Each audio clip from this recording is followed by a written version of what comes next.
you get your MyEcon business, you now have an asset that can make you some cash. And so without having $1 million or $10,000 or $5,000, even $1,000, you can turn your MyEcon business into an asset that makes you cash, take that cash and make some more cash. So you created your money. See, money is created. It's not something that you have to get from somebody else. So that means everybody and anybody can be a millionaire. Now, why is that important?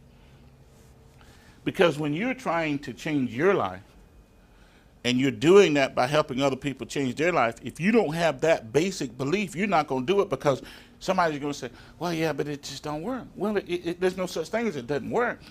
The only issue is, are you thinking about it correctly, and are you going to make it work? Okay? When you get a MyEcon business, you got a tool that can make you money that can make you cash flow 5 ways. Number one, the government says if you have a business, you get tax advantages which can lower your taxes. Am I correct? That's one cash flow stream in it. Okay? But you also have a business that you can sell products and services and make commissions. That's 2 cash flow streams in it. By being around MyEcon associates,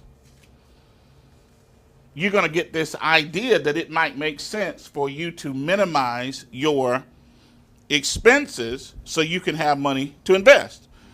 Okay? In other words, in some environments, people will say, well, fake it till you make it.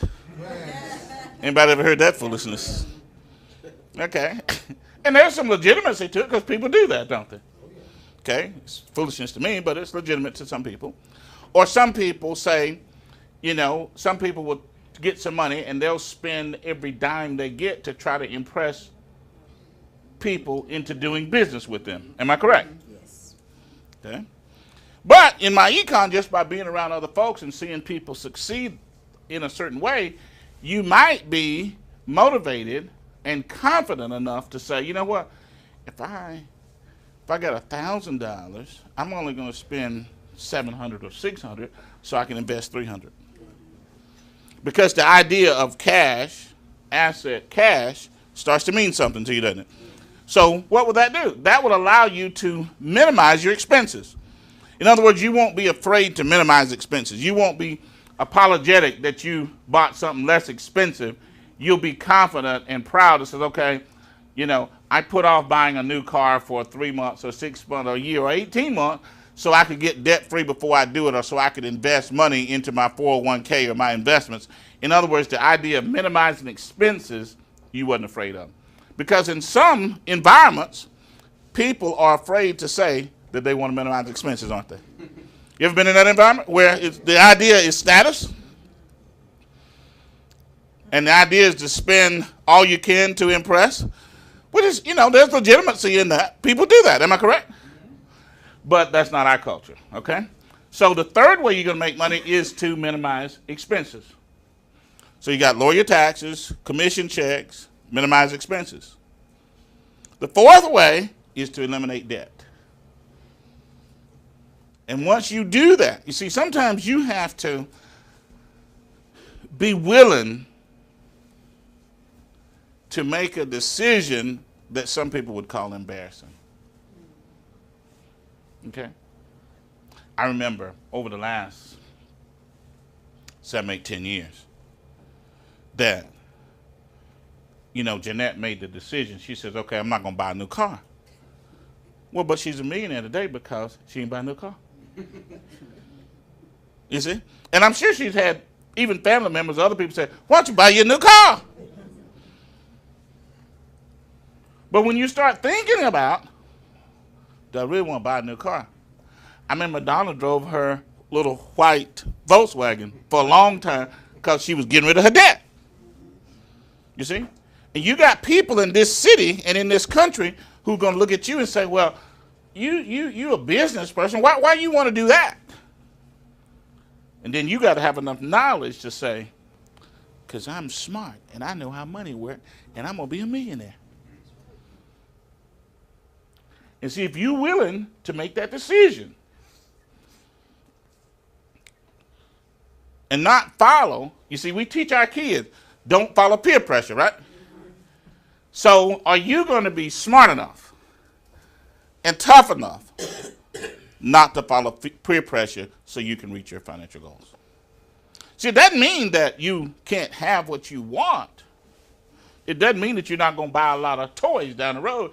It just means that you're going to sacrifice enough so you can buy them the right way. See? And that's being smart.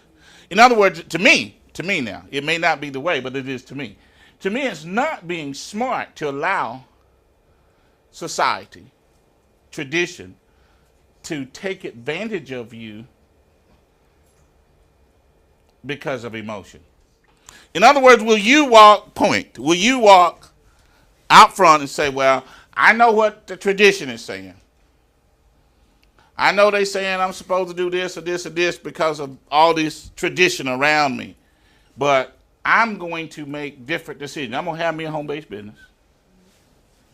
I'm going to learn how this financial stuff works. I'm going to lower my taxes. I'm going to start investing in something in 2014, even if it ain't but $25 a month or $50 a month. I'm going to start building me an asset. When you start your MyEcon business, you have now created an asset that can help you make cash 5 ways, right? Taxes, business income, that's commission checks, minimizing expenses, okay, that's the third one. Taking some of the money from those 3, knocking out some debt, right? Because you start to understand that high interest rate debt is bad, right? Okay? If you got a low interest rate on your home and you don't want to pay it off, okay, that's your business, you know? But high interest rate debt is definitely bad, isn't it? Okay, so that's 4. And then the 5th one is by investing. Okay? The 5th cash flow stream is investing. Now, I'm going to talk a few minutes about some traditional investments. And then I'm going to talk about the best investment on earth.